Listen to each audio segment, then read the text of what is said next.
Okay. Hello, everyone. Welcome to my presentation of our work for ICASSP 2020. My name is Zhengzhong 2. Currently, I'm a PhD student at Laboratory for Image and Video Engineering, directed by Dr. Bovik from University of Texas at Austin. My research interests are broadly computer vision, video image processing, machine learning, and related problems. So now I'm gonna share my screen.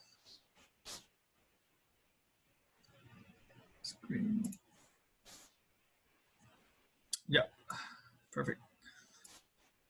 So today I'm gonna introduce our work collaborated with YouTube Media Algorithms team titled BBAND Index, a no reference banding artifact predictor. You can check out our paper in the open preview link here, and also keep an eye on the session of our work, th3.pj, perception and quality models.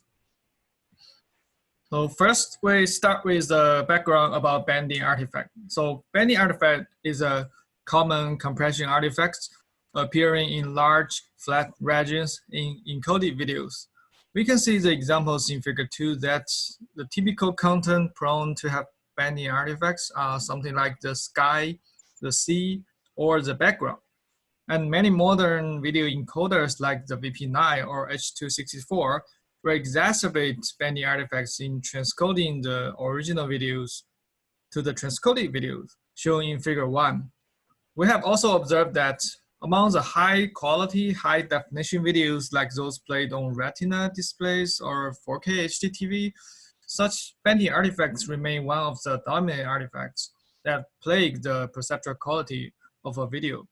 So our goal is to design a blind banding artifact detector for analyzing user-generated videos uploaded to some media platforms, say YouTube. So there exists some prior works on banding detectors. We present two representative works here. One is the Wang's method proposed in 2016. Another is the FCDR proposed in 2018. Wang's method is a segmentation-based method. As shown in figure 3, first, the uniform segments are generated by image segmentation, and the banding edges are then extracted from these segments. The overall quality score of the banding is evaluated based on the edge clearness and the cardinality of the edge. Another recent banding detector is the force contour detection and removal, in short, FCDR. It is an edge detection-based method, wherein the gradient map is first calculated from the input frame, and the two thresholds are applied to exclude flat and the texture regions. Finally, they apply the gradient monotonicity check to exclude forced banding areas. So we apply these two banding detectors to both the raw UGC videos as well as the VP9 transcoded ones. As we can say, the VP9 transcoded videos in the second row are easier to detect such bandings because they are very clear. And whereas it is very hard to accurately recognize the weak banding edges in the raw video, if we wanted to do a pre-processing application, we cannot rely on these detectors.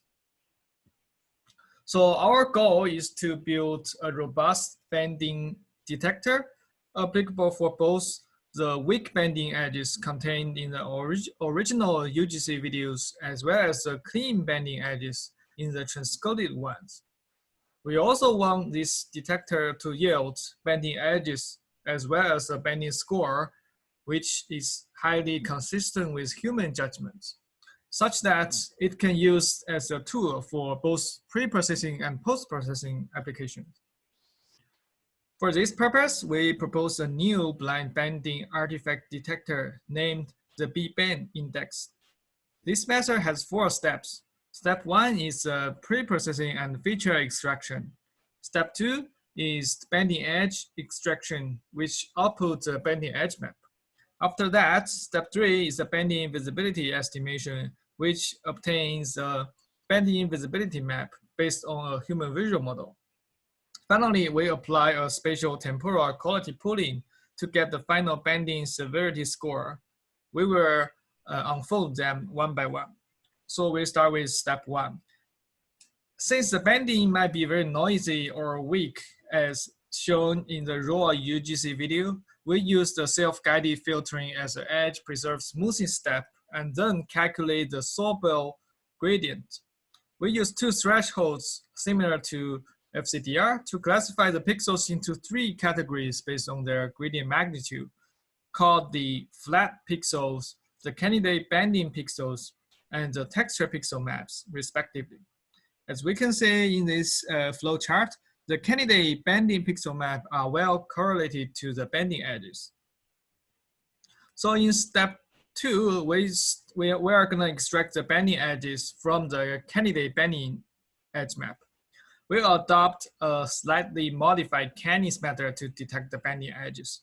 The key steps including non-maximal suppression, gap filling, edge linking, similar to Canny's method, and some heuristics like neighboring consistency and the noise removal from our observations.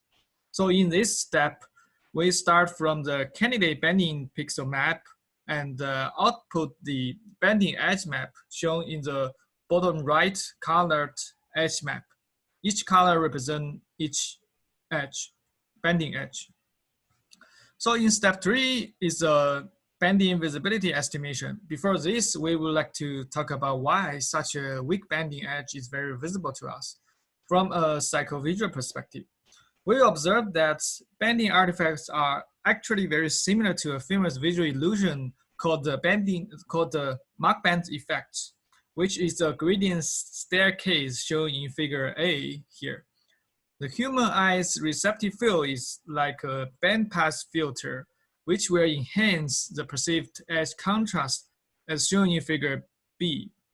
We can see how similar the patterns of the banding artifacts in figure C and the Mach bands are.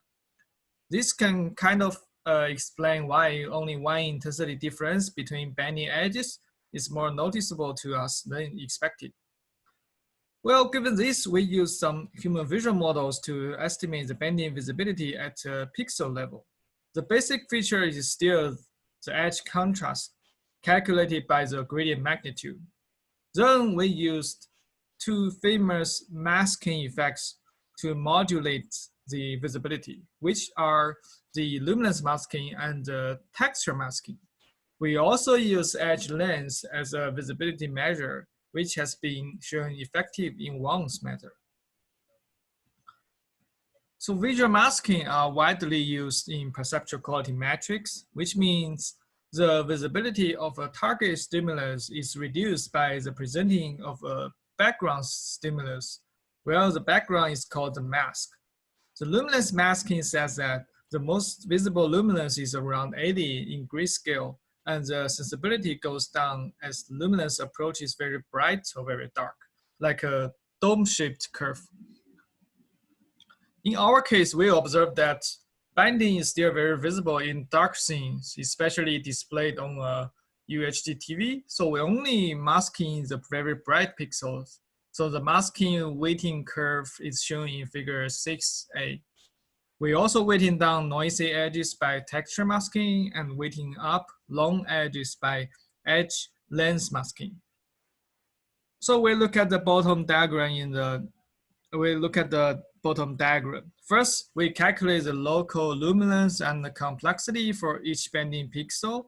Then the weighting coefficients are computed by the visibility transfer function as shown in figure 6.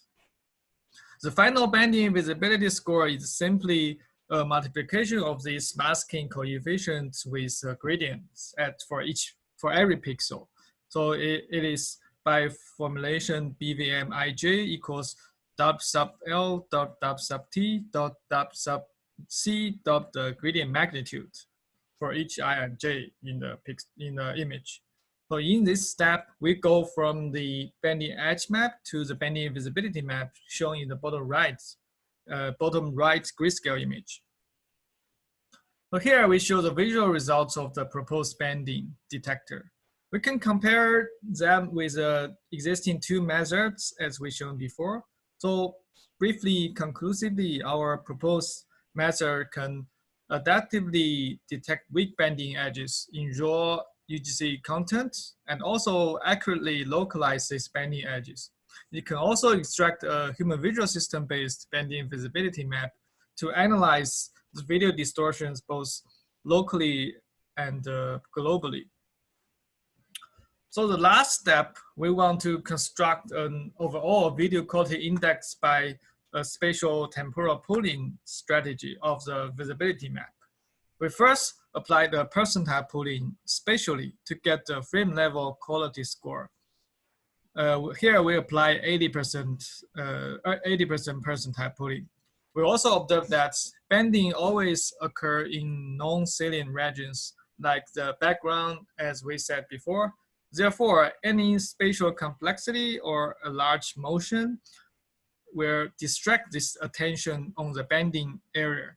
So we simply use SI and TI to indicate spatial and temporal activity as the detracting factors based on which we weighting down the per frame banding scores if SI and TI are very large. So the weighting function is shown in figure 8. After that, the overall banding index of a video is obtained by averaging the SI and TI weighted banding scores across all the frames.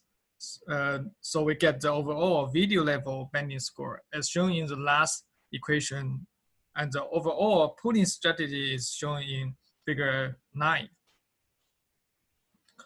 We evaluate our method on the banding dataset with subjective scores introduced in Wang's method, Wang's paper, and the two comparing methods are Bose and Wang's banding metric.